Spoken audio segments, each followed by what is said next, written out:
Chapter 1. The Southland. Buck did not read the newspapers. He did not know that there was trouble for every big, strong dog in California. Men found a yellow metal called gold in the Klondike. They needed big, strong dogs with furry coats to work in the north. Buck lived in a big house in the sunny Santa Clara Valley. The house was called Judge Miller's place. Around the house, there were big gardens, fruit trees, and horses. Buck was born here, and now he was 4 years old. There were other dogs, too, but they were not important. Buck was the king. Judge Miller's place was his. He swam and hunted with the judge's sons. He walked with the judge's daughters. He carried the judge's grandsons on his back and played with them. In the winter, Buck sat at the judge's feet in front of the fire. Buck's father was a big St. Bernard, and his mother was a Scottish sheepdog. Buck weighed 140 pounds, and he was a happy and handsome dog. In the fall of 1897, men from all over the world went to the Klondike. They wanted to find gold, but Buck did not read the newspapers. Manuel was the gardener's helper, and he needed money for his big family. One evening the judge was out of the house, and Manuel and Buck went for a walk. No one saw them leave, and only one man saw them at the railway station. The man talked to Manuel and gave him some money. Then Manuel tied a rope around Buck's neck. Buck let Manuel put the rope around his neck because he was his friend. But when the other man pulled the rope, Buck could not breathe. He was angry, and he jumped at the man. The man caught him, and suddenly Buck was on his back. His tongue was out of his mouth, and he was unable to move. In the past, no one ever did this to him. The two men put him on the train in the baggage car. When Buck woke up, the train was moving. He was angry.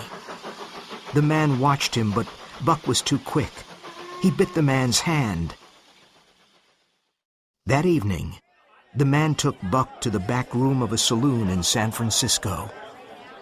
The saloon keeper looked at his hand. Only got $50 for it, the man said. How much did the other man get? The saloon keeper asked. $100. That makes $150. That's a good price for a dog like him. Come on, help me put him into the crate. Buck tried to attack the two men, but they pulled the rope again and again. Buck suffered terribly. His neck, throat, and tongue hurt a lot. The men took off the rope and threw him into a crate. Buck spent the night in the back room of the saloon.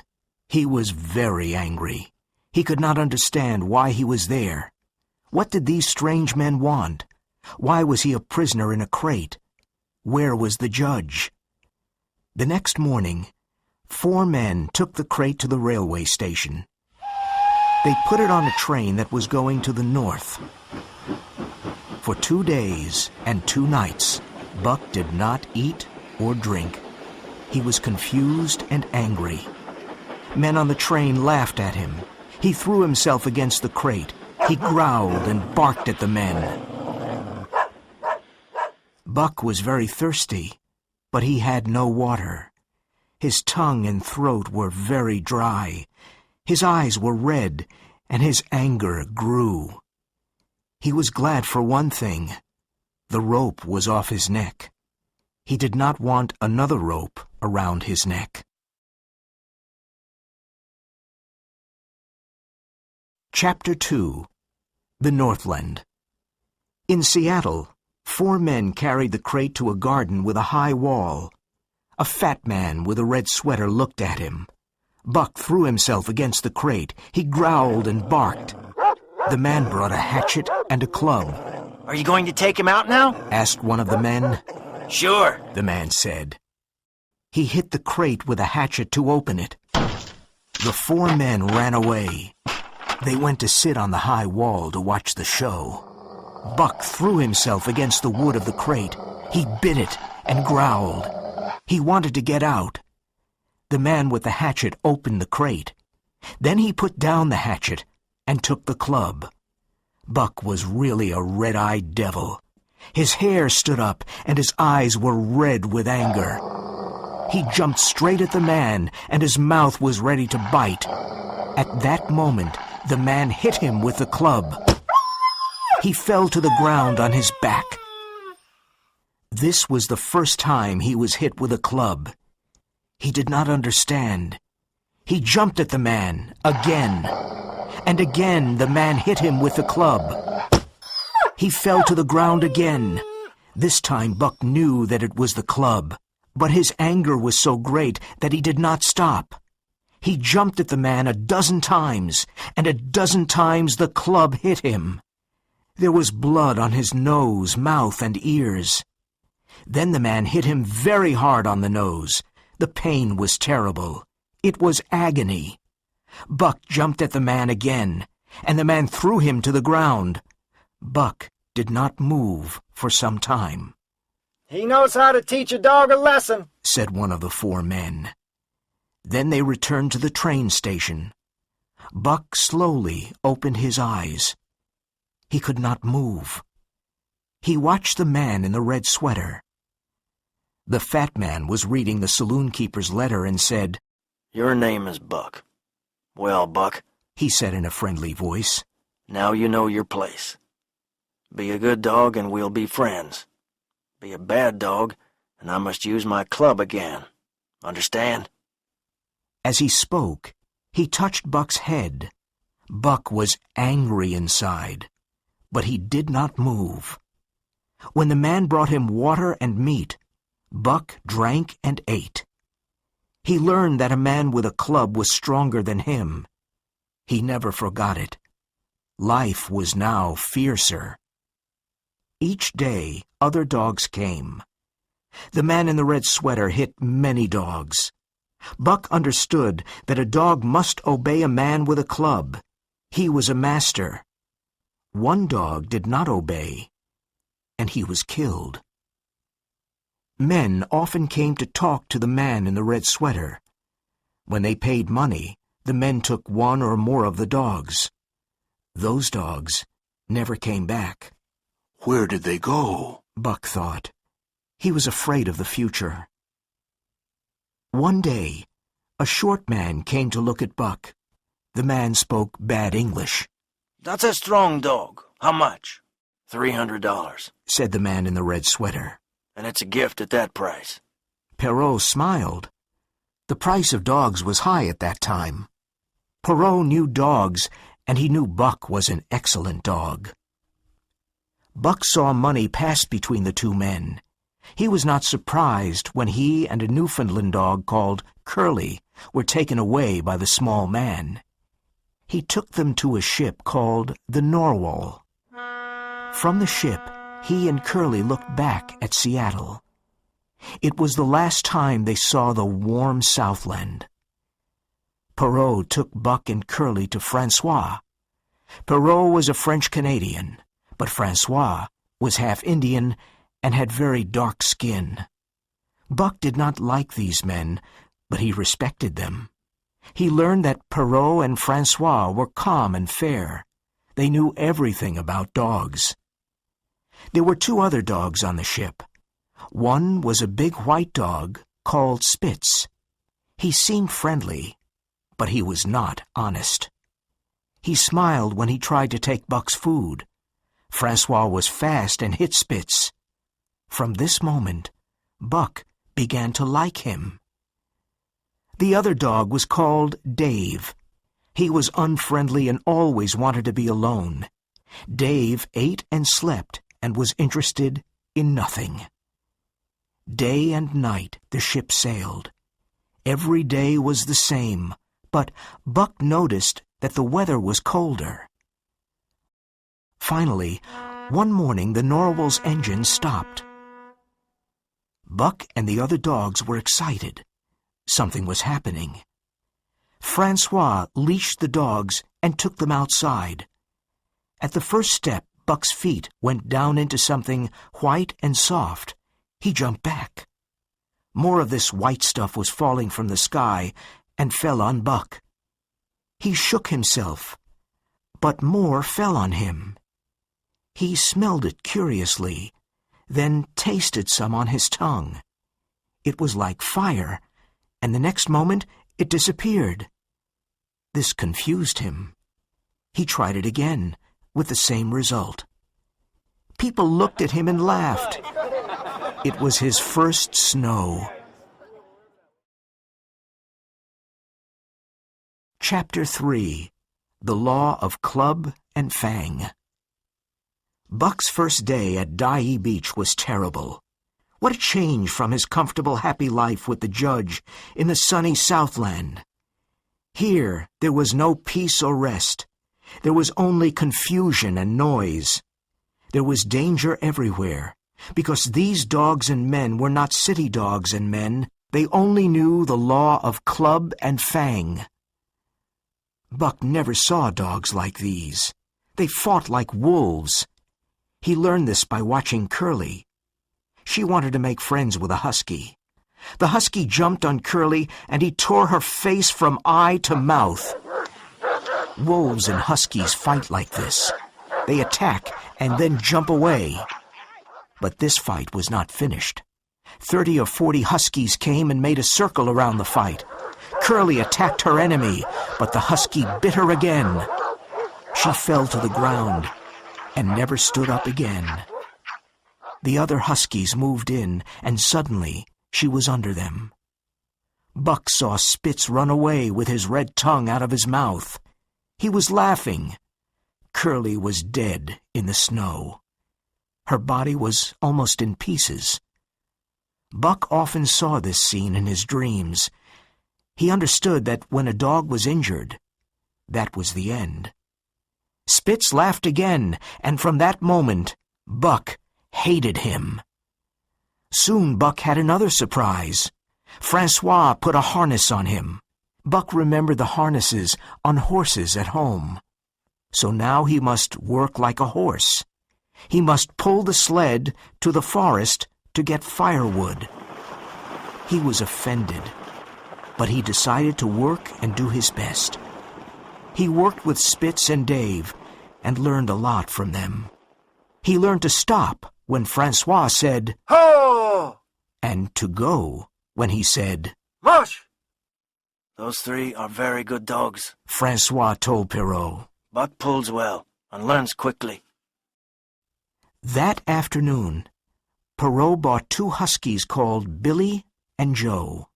They were brothers. Billy was very friendly, but Joe was the opposite. In the evening, Perrault bought another dog called Solex. He was an old husky with only one eye. He made no friends and wanted to be alone. That night, Buck had another problem. Where could he sleep? Francois and Perrault were in their tent. When Buck tried to enter, they shouted angrily at him. It was terribly cold and windy outside. He tried to sleep in the snow, but it was too cold. Buck walked sadly around the tent. He looked for the other dogs, but he could not find them. Where were they? Buck was very cold and unhappy. He did not know what to do. Suddenly, he fell into a hole. He felt something move, and then heard a friendly bark. Under the snow, in the warm hole, he saw Billy. Billy licked Buck's face with his warm, wet tongue. Another lesson. So that was how the dogs slept. Buck chose a place and made a hole. In a minute, he was warm and asleep. He slept well, but had bad dreams. The noises of the camp woke him up the next morning. What did I say? Francois shouted to Perrault. That Buck learns quickly. Perrault smiled. He was a courier for the Canadian government. He transported important documents, and he needed the best dogs. He bought 3 dogs that morning. Now there were 9 dogs in a harness, and they were going up the Dyea Canyon. The work was hard, but Buck liked it. He was surprised that Dave and Solex were not bored now. Pulling in a harness was their job, and they were happy. All the dogs were alert and active. Billy was the sled dog. He was nearest to the sled. Dave was in front of him. Then there was Buck. In front of them were the other dogs.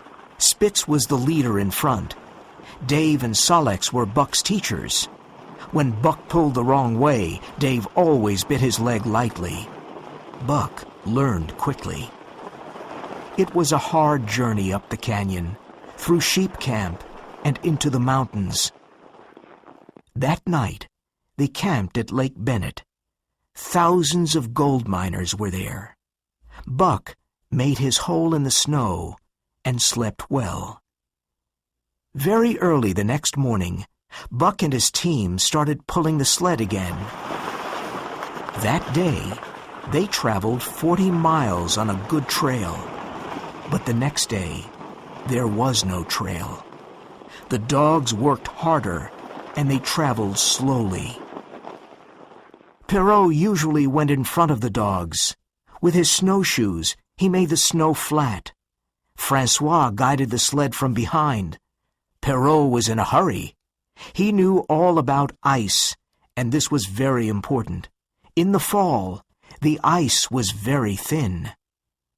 Day after day, Buck worked hard and pulled the sled. The dogs started before it was light and stopped in the evening after dark. They ate a piece of fish and went to sleep. Buck was always hungry. Every day he ate 1.5 pounds of fish, but it was never enough. One day he saw another dog called Pike steal meat from Perrault. Buck did the same the next day, and no one saw him. Buck was learning to live in the hostile Northland. In the Southland, he never stole, but he was never hungry. In the Southland, there was the law of love and friendship. The man with the red sweater taught him the law of club and fang. He learned to eat all kinds of food. He learned to fight and became very clever. He became stronger and more primitive. The natural forces inside of him became alive. It was easy for Buck to fight like a wolf because it was in his blood. At night, he looked at a star and howled. Like his ancestors did long ago, Buck was following his instinct. Chapter 4. The Attack. The primitive spirit of his ancestors was strong in Buck, and under the harsh conditions of his new life, this spirit grew. He hated Spitz more and more, but he did not want to start a fight. Buck was careful. He did nothing without thinking. Spitz always showed his teeth to Buck. He wanted to start a fight. Buck knew that a fight meant the death of one or the other. One night, the fight almost happened. They stopped at Lake La Berge.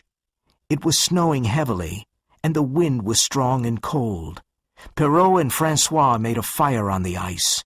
Buck made a hole in the snow. It was warm and comfortable.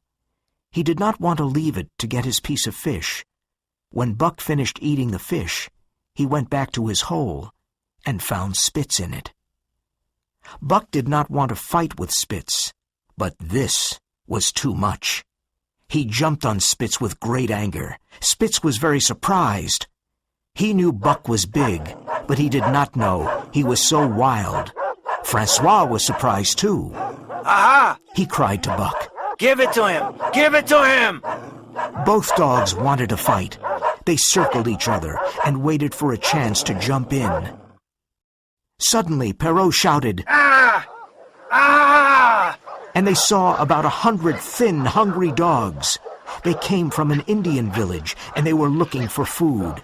Perrault and Francois hit them with their clubs, but the hungry dogs showed their teeth and attacked. One dog found the food box, and in a moment 20 dogs ate the bread and the meat. The smell of food made them crazy. The dogs looked like skeletons with wild eyes and sharp fangs. 3 of them attacked Buck and bit his head and shoulders. Dave and Solex fought courageously, side by side. Joe attacked the dogs too. Buck bit a dog in the neck and tasted its blood. The taste of blood made him fiercer. He jumped on another dog and then felt teeth in his own neck. Spitz was attacking him from the side. Perrault and Francois came with clubs to help their dogs. The hungry dogs ran away, but only for a moment. When the two men ran back to save their food, the dogs attacked again. The terrible fight continued. Later, the 9 team dogs ran away and hid in the forest. They passed the night there. Each dog was hurt in 4 or 5 places, and Joe lost his eye. Early the next morning, they slowly walked back to camp. Perrault and Francois were angry. Half their food was gone, and one dog ate Perrault's shoe. Francois looked at the poor dogs and said, "Ah, my friends, perhaps those bites will make you crazy dogs. What do you think, Perrault?" Perrault said nothing. There were 400 miles between him and Dawson. He hoped his dogs were not crazy. After 2 hours of hard work, the team started traveling. The next part of the trail was the most difficult. The 30-mile river was not frozen because the water moved too quickly. It took 6 days to travel those terrible 30 miles. They were terrible because every step was dangerous for the dogs and the men. They found 12 ice bridges across the river, and Perrault fell through all of them. His long stick saved him. The temperature was 50 degrees Fahrenheit below zero. Each time Perrault fell into the icy water, he built a fire to dry and warm himself. Perrault was not afraid of anything. This is why he was a government courier. He was often in danger. Once, the sled with Buck and Dave fell through the ice. When Perrault and Francois pulled them out of the river, they were covered with ice. The men built a fire to save the dogs. When they arrived in Hotelengua, Buck and the other dogs were exhausted. However, they were late, and Perrault made them run faster. In 3 days they traveled 110 miles and reached a place called Five Fingers. Buck's feet were not as hard as the feet of the Huskies. His feet were still soft because of his comfortable life with the judge. His feet hurt a lot all day. That night at the camp, he lay down like a dead dog. He was hungry, but he could not walk to get his fish. So Francois brought it to him. Every evening after dinner, Francois massaged Buck's feet for half an hour. He made 4 little shoes for Buck. Now Buck was more comfortable. One morning Francois forgot the shoes, and Buck lay on his back with his feet in the air. He did not want to move without his shoes. Later his feet grew hard, and the shoes were not necessary. Chapter 5. The Big Fight. At Pelly River one morning, Dolly suddenly went crazy. She howled like a wolf, and then jumped at Buck. Buck knew this was something terrible and ran away. Dolly was behind him. Buck was afraid. He ran as fast as he could through the woods, across the ice, and back to the river. Dolly was 1 step behind him. Buck could hear her growling angrily. Buck! Buck! Francois called. Francois can save me, Buck thought, and ran to him. Francois had an axe ready in his hand. As Buck ran past him, the axe fell down on Dolly's head. Buck lay down near the sled. He was exhausted. This was Spitz's opportunity. He jumped at Buck and bit him very hard. Francois saw this and hit Spitz. "That Spitz is a devil," said Perrault. "Someday he will kill Buck." "Buck is like 2 devils. I know this for sure. Someday Buck will get very angry and eat up Spitz," Francois said. From then on, it was war between Spitz and Buck. Spitz was the lead dog and master of the team. Buck wanted to be the lead dog. It was part of his nature. Spitz knew this and hated him. Buck was dangerous because he was strong, clever, and patient. When the dogs made mistakes, Buck protected them from Spitz. One morning, Pike did not want to get up, and Spitz looked for him everywhere. When he found Pike, he jumped at him, but Buck suddenly attacked Spitz. Francois whipped Buck with all his strength. This did not stop Buck. Francois whipped him again and again. The other dogs saw this, and it became difficult for Spitz to lead them. Day after day, Buck protected the other dogs from Spitz. Buck did it secretly when Francois was not looking. Things began to change on the team. The dogs did not respect or obey Spitz. The team became worse. There was always more trouble, and Buck was responsible for it. Francois was worried about Buck and Spitz. Those dogs will have a big fight one day, he thought. But the days passed without a big fight. They arrived in Dawson City on a cold, gray afternoon. There were many men and dogs in Dawson. The dogs did all kinds of work. Buck met some Southland dogs, but most of the dogs were Huskies. At night, there was the Aurora Borealis, and the stars danced in the sky. Every night at 9 o'clock, at 12, and at 3, all the dogs howled together. Buck liked to howl with them. It was a strange song of the night from thousands of years ago. It was the song of Buck's ancestors. It was about the difficulties of life. They left Dawson after 7 days. Pierrot had some important letters. He wanted to return to Dyea as fast as possible. The dogs were rested and in good condition. On the first day they traveled 50 miles, and on the second day they were on the Yukon River near Pelly. Francois had many problems with the team. The dogs did not work well together. Buck and Spitz hated each other. The other dogs did not respect Spitz. They were not afraid of him anymore. Francois often stopped the sled because the dogs were fighting. Francois knew that Buck caused the trouble. But Buck was very clever, and Francois never saw him. Buck worked hard, and he loved pulling the sled. One night after dinner, Dub found a snow rabbit. In a moment, all the dogs were running after it. Nearby, there was a camp of the Northwest Police with 50 dogs. The 50 dogs started running after the rabbit, too.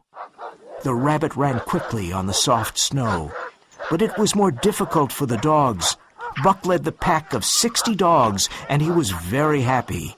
He was hunting his food, and he felt alive. His splendid body moved forward in the white moonlight. In the end, Spitz caught the rabbit. He broke its back with his teeth and threw it in the air. Buck attacked Spitz. The dogs fell in the snow. Spitz bit Buck twice and then jumped away. He watched Buck carefully. Buck knew this was the big fight. Either he or Spitz must die. Their ears went back and they growled angrily. They watched each other carefully and they circled slowly. The night was silent, and everything was white in the moonlight. The other dogs ate the rabbit and then turned to watch the fight. Spitz was a great fighter, and he was intelligent. Buck tried to bite his throat, but Spitz always defended himself. Every time Buck attacked, Spitz moved away and bit him on the side. Soon Buck was covered with blood. The fight was desperate. But Buck had a good imagination. He fought with his instinct, but also with his head.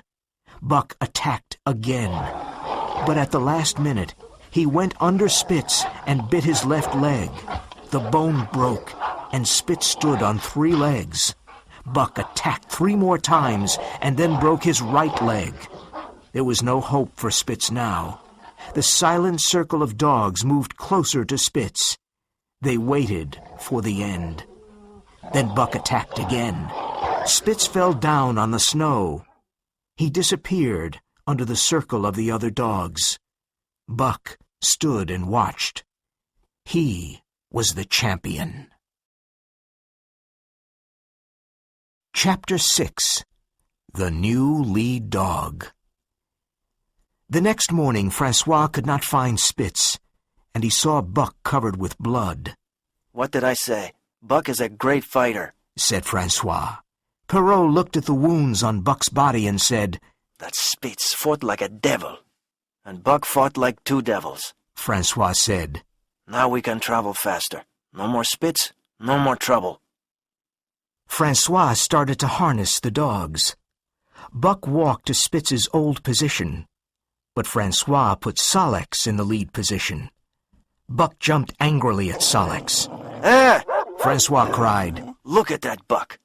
He killed Spitz, and now he wants his place. Go away, Buck." But Buck did not move. Sol-leks was not happy. He was afraid of Buck. When Francois turned his back, Buck pushed Sol-leks away. Francois was angry. "Now I'll show you." He went to get a heavy club. Buck remembered the man in the red sweater and moved away. "Come here, Buck," said Francois. Buck did not obey. He wanted to be the lead dog because he won the fight with Spitz. The two men tried to put on the harness, but he always moved away. "Come here, Buck," Perrault said, but Buck did not move. It was late. Francois put Sol-leks in his old place. Perrault looked at his watch, and he was angry. "Put down the club, Francois." Francois put down the club, and Buck came to the front of the team. Francois put on the harness, and the sled started moving.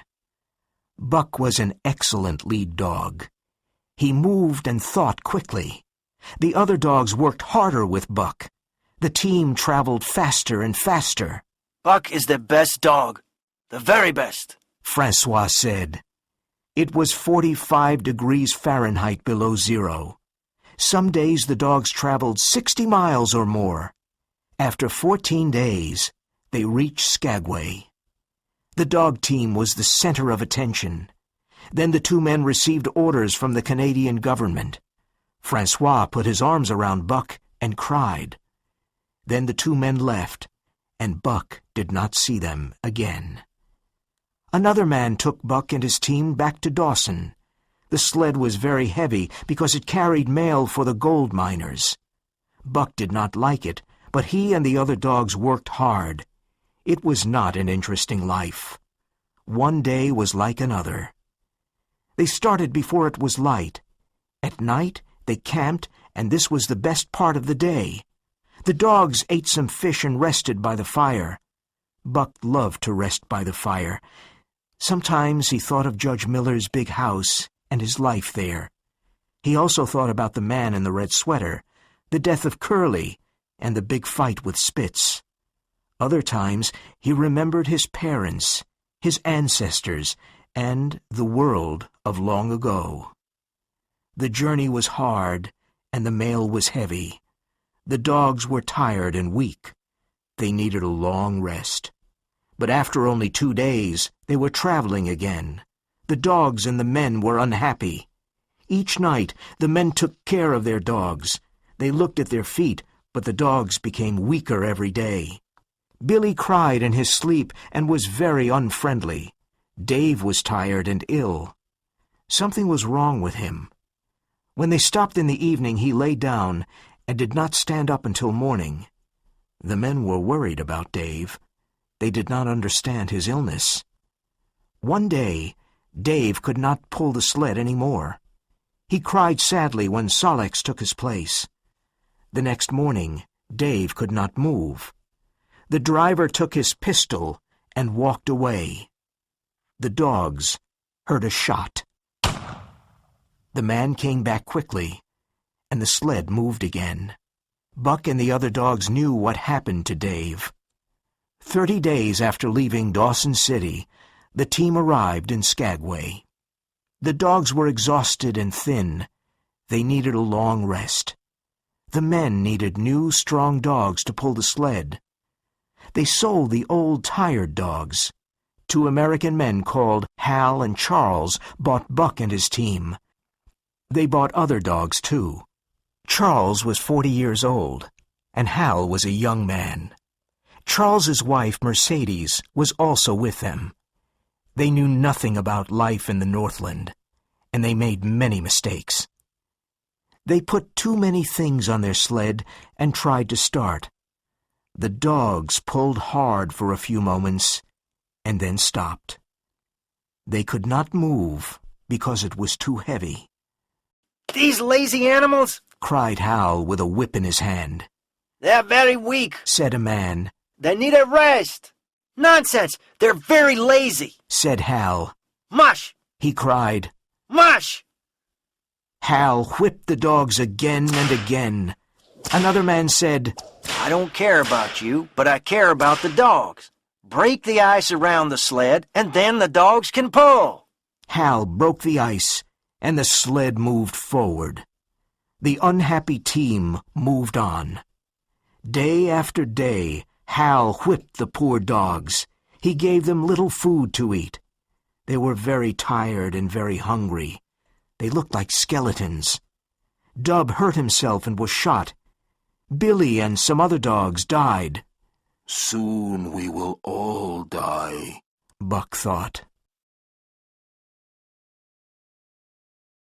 Chapter 7.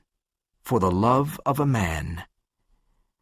Only 5 dogs reached John Thornton's camp: Joe, Pike, Sol-leks, Teek, and Buck.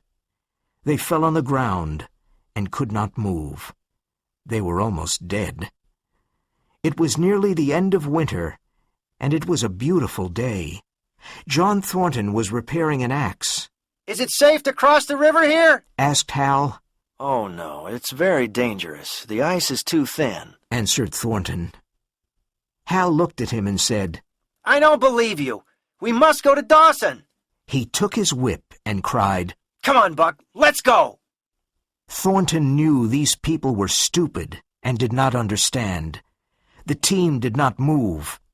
After a while, Sol-leks slowly stood up. Joe was crying, but he stood up.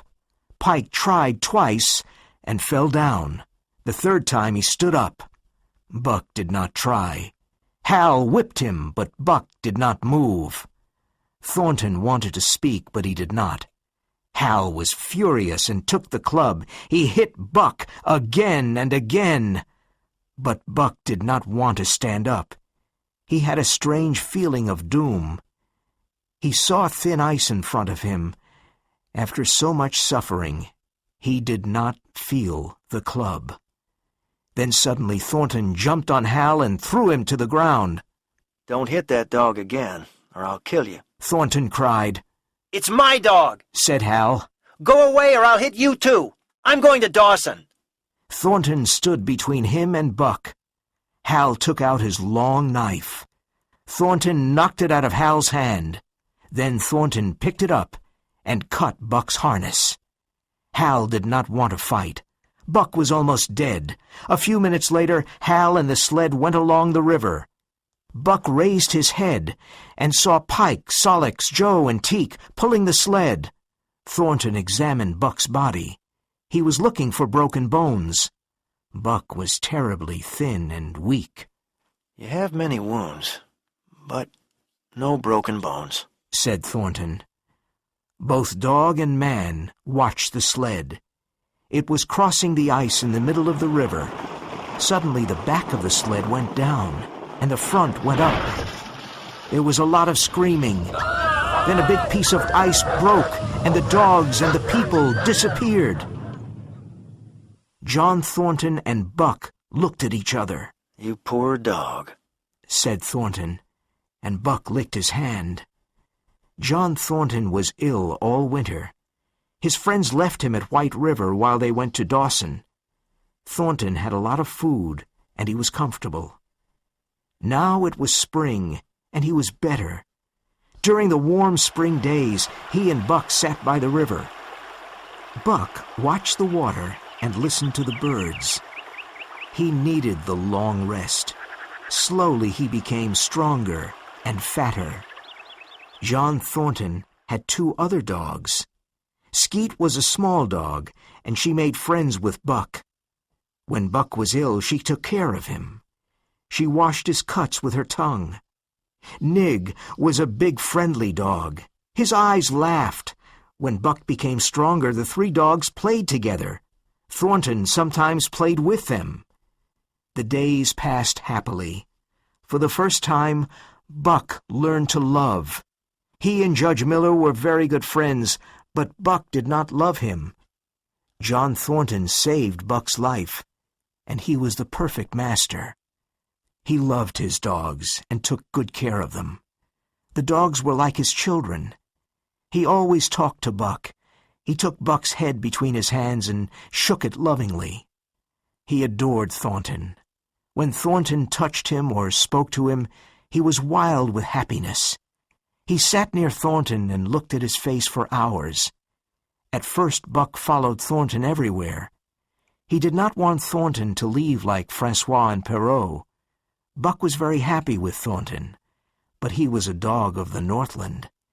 He dreamed of other animals and heard them calling him. It was the call of the wild. Sometimes Buck wanted to answer the call.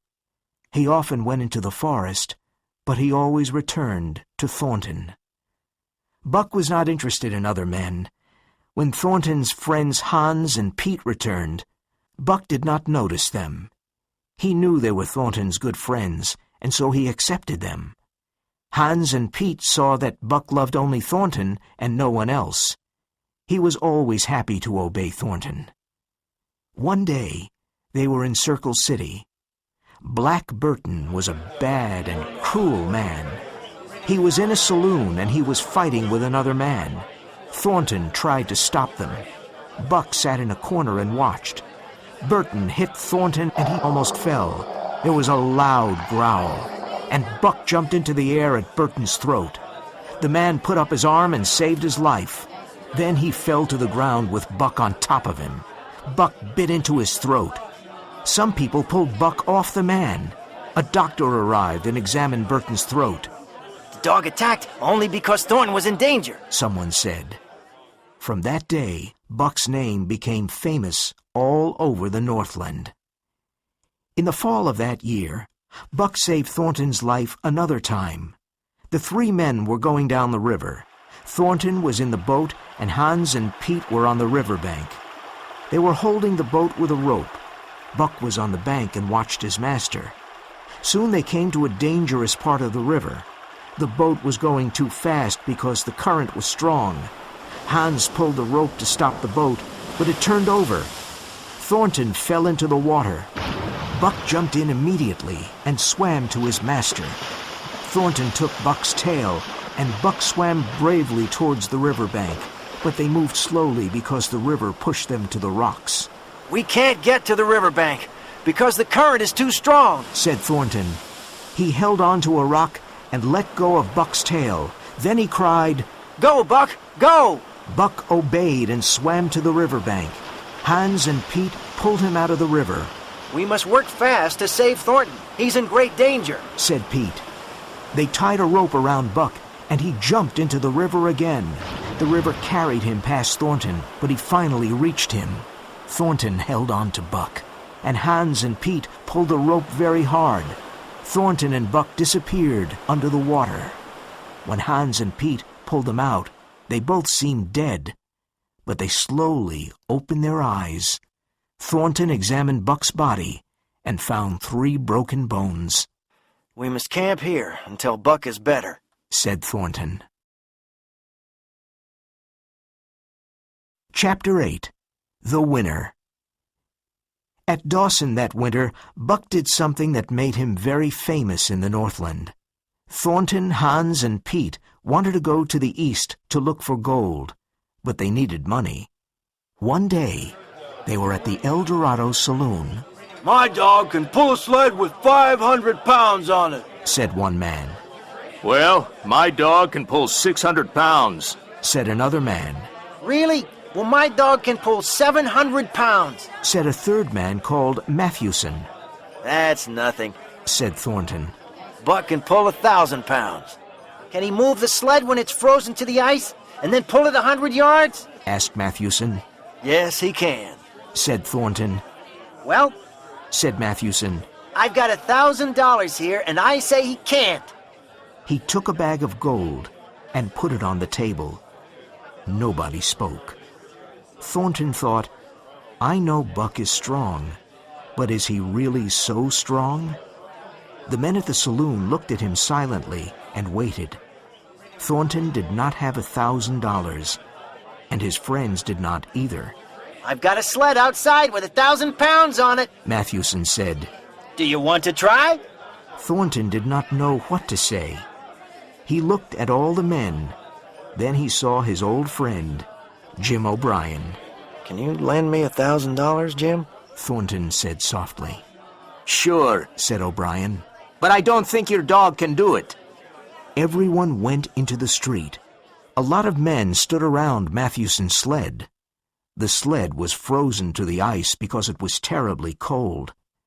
Matthewson was sure Buck could not win and said, I'm paying another $400. What about you? Thornton, Hans, and Pete talked together. They had only $200, and they added them to the $1,000.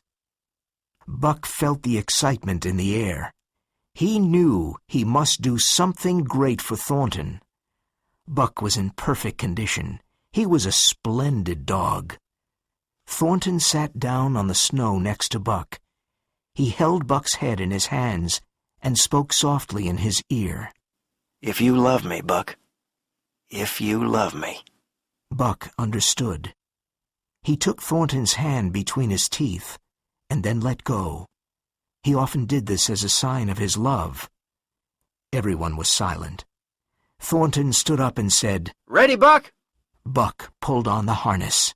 Right! Cried Thornton. Buck pulled to the right and stopped suddenly. Now left! Cried Thornton. Buck pulled to the left. The ice was breaking. Now, mush! Buck started to pull. His strong body pulled harder and harder. The sled moved a little.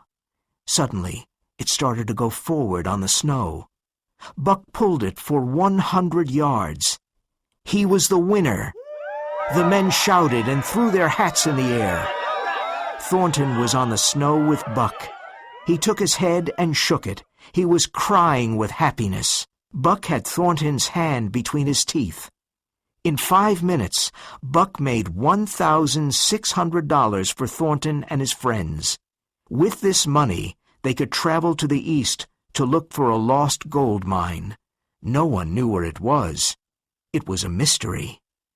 The 3 men with Buck and 6 other dogs started to go east. They traveled up the Stewart River and into the Mackenzie Mountains. Thornton was not afraid of the wild. He hunted his food during the day. Buck was very happy. He loved hunting, fishing, and traveling. They camped in different places and looked for gold. In the summer they built small boats and crossed mountain lakes and went down rivers. The months passed, and they continued to travel in the unknown country. In the winter they found an old cabin, but they did not find the gold mine. Then in the spring they found a stream with gold in it. It looked like yellow butter. Every day the men worked hard and found lots of gold. They put it in many big bags. Each bag had 50 pounds of gold. The dogs did nothing except watch the men and eat. Buck spent many hours sitting by the fire and dreaming. Sometimes during the day he heard a call from the forest. He listened and ran off into the forest. He loved running under the tall trees and looking at the birds. One night he woke up suddenly. He heard the call again. It came from the forest, and it was a long howl. He ran into the forest and followed the sound. He came to an open space in the trees and saw a wolf. He was sitting, and his nose was up in the air. He was looking at the sky. Buck walked towards him slowly and silently. The wolf stopped howling and ran away. Buck followed him. After some time, the wolf stopped and growled at Buck. He was afraid because Buck was much bigger. But Buck did not want to fight. He wanted to make friends with the wolf. The wolf understood, and they touched noses. They became friends and played together. They ran for hours through the forest and under the open sky. Old memories came back to Buck. He was very happy. They stopped by a stream to drink, and Buck remembered John Thornton. The wolf wanted Buck to follow him, but Buck turned and slowly went back. The wolf followed him for a while. Then he sat down and howled. It was a sad howl. Thornton was eating dinner when Buck returned. He jumped all over Thornton and licked his face. For 2 days and nights, Buck never left camp. He followed Thornton everywhere, but soon Buck heard the call again. He thought about his wild brother in the forest. Buck began to sleep out at night. He stayed away from camp for 3 or 4 days. Once he stayed away for a week. He looked for his wild brother, but could not find him. He fished in the streams and killed animals for food. Every part of his body was alive and healthy. He was stronger and faster than other dogs. There was so much energy in Buck. One day Buck was going to the forest, and Thornton said, "What a fantastic dog." Hans and Pete agreed. Chapter 9. The Call of the Wild. In the fall, many moose came to the valley because it was warmer.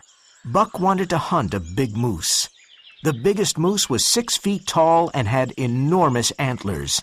He was much bigger and stronger than Buck. When he saw Buck, he growled angrily. Buck followed the moose for many hours. He was clever and thought, I must separate him from his group. It was not easy. But by evening, the moose was away from his group. Buck started to attack him. Wild animals are patient. They do not hurry. They wait for the right moment, and then they attack.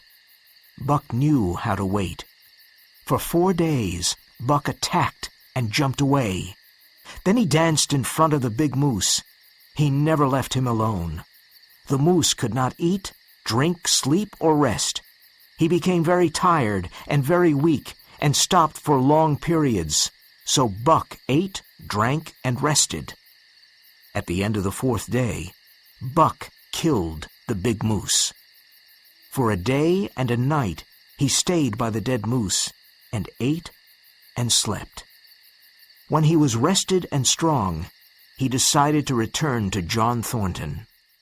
When Buck was 5 miles from camp, he smelled something strange, something terrible. He started running fast. The forest was silent. There were no birds and no small animals. Near some trees, he found the dead body of Nig. He had an arrow in his body. He found another sled dog with an arrow in his neck. Near the camp, Buck heard voices singing. Then he found Hans' body with arrows in his back. A wild, terrible anger grew in Buck. He could not control his anger. He saw the Yeehat Indians dancing at Thornton's camp, and he suddenly attacked them. He wanted to destroy them. Buck was faster than the wind. He jumped at the Indians with all his strength and anger. He cut the throat of 2 Indians with his sharp teeth. Nothing could stop him, and he killed many Yeehats. He was like a devil. The Indians escaped into the forest, but Buck followed them. When Buck returned to the camp, he found Pete's body. He followed Thornton's smell to a pool. Buck knew Thornton's body was in the pool. He stayed by the pool all day. He knew John Thornton was dead. Now, he was very sad and alone. When he looked at the dead Yeehats, he was proud of himself. That night there was a full moon. Buck heard the sounds of the forest. They became louder. It was the call of the wild, and he was ready to obey. John Thornton was dead. He was completely free. a wolf pack entered Buck's valley. He watched them silently. They were afraid because Buck was so big. Then one wolf jumped at Buck, and he attacked and broke the wolf's neck. 3 other wolves jumped at him, but he attacked them. Finally, all the wolf pack attacked Buck. He jumped at them with his great strength and intelligence. They could not stop him. After half an hour, the pack went away. They were very tired. One wolf was friendly and went close to Buck. Buck remembered him. It was his wild brother. They touched noses. Other wolves came to make friends. An old wolf sat down, looked at the moon, and howled. The others sat down and howled too. Buck did the same. Soon the wolves were all around Buck and smelled him. Then they ran into the forest, and Buck ran with them. His wild brother ran by his side. Perhaps this is the end of Buck's story. But after a few years, the Yehat Indians saw that some wolves had brown in their gray coats. They also saw a ghost dog at the front of the wolf pack. When the Yehats follow the moose, they do not enter a certain valley. In the summer, there is a visitor in that valley, a big, golden brown wolf. He is bigger than any other wolf. He goes to a yellow stream, stops there, and then howls. But he is not always alone. He is the leader of the wolf pack. He runs in the moonlight and sings the song of the pack.